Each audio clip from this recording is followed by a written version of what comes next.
Hi, I'm Cecilia Crowens, and the project for Architecture 235 was to take a picture of an airplane and transform it into any type of architecture that we wanted to. So this was the airplane that I chose. It's a French biplane. Yeah. Can you just change it so that we're not wasting time? Here's that same picture of a plane, and I projected it onto a 3D surface, a 3D triangulated surface, and it's completely opaque. Oh, my talking is so short, like I need to make it longer.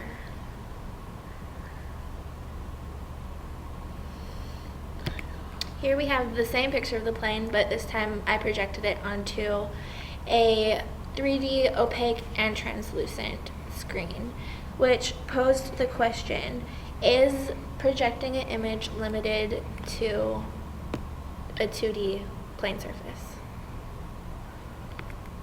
And through my research, I found out that the answer is no. What? This is a diagram of how your eyes perceive depth and dimension, and I don't know. I don't know what to say. Anyways, so with the plane picture that we had on Rhino, when we were learning the basics, we learned how to laser cut, and what we did was we took a 2D image and we used NURB surface points to create a 3D surface, and then we triangulated it and cut it out on the laser cutter. So this is the evolution of my screen. It's the same evolution as the 3D or the laser cutting process, where you start out with a 2D image and you come out with a triangulated surface. And these are actual pictures of my models of my screens. The one on the left is 3D and it's completely opaque, and then the one on the right is opaque and translucent. So these are the screens that I projected my airplanes on. So the way I got the shape of my screen, it's not a conventional rectangular screen. I took the unrolled, oh fuck, I don't know how to say this here. Oh, I'm swearing. The unrolled surfaces of my plane, and I took one piece to use as the shape of my screen. And I took the shape of the screen and I extracted it on Rhino to create an exterior, to create a structure, not just an element of a screen, of a building, of an auditorium.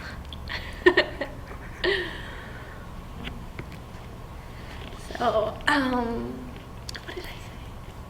So what may seem random and arbitrary to you, it's not. I went through an iterative process to get from my plane to the auditorium that I was creating. So here I started with an airplane, took off the wings and got a vessel, and then I came up with a boat, and I enlarged the boat to get a cruise ship, and then I made the cruise ship into a stabilized structure. And here you can see some of my inspiration that I had. I have Zaha Hadid's Z-boat, where it's that small boat, and then I have the stealth boat from James Bond, where it's a bigger structure, and then from there I changed it into an auditorium. Also in Architecture 235, we learned how to create custom toolpaths on Rhino using our airplane image. So I continued with the languages of my custom toolpaths into the second iteration of my building. And here you can see a 360 of how I changed it into the final form. And there's a scale figure.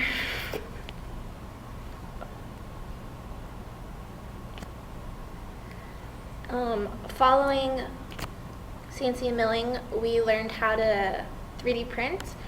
What we did was we took a black and white picture and used the command height field on Rhino, which takes the true blacks and extrudes them, and takes the true whites and brings them, I don't know, I'll explain it better later.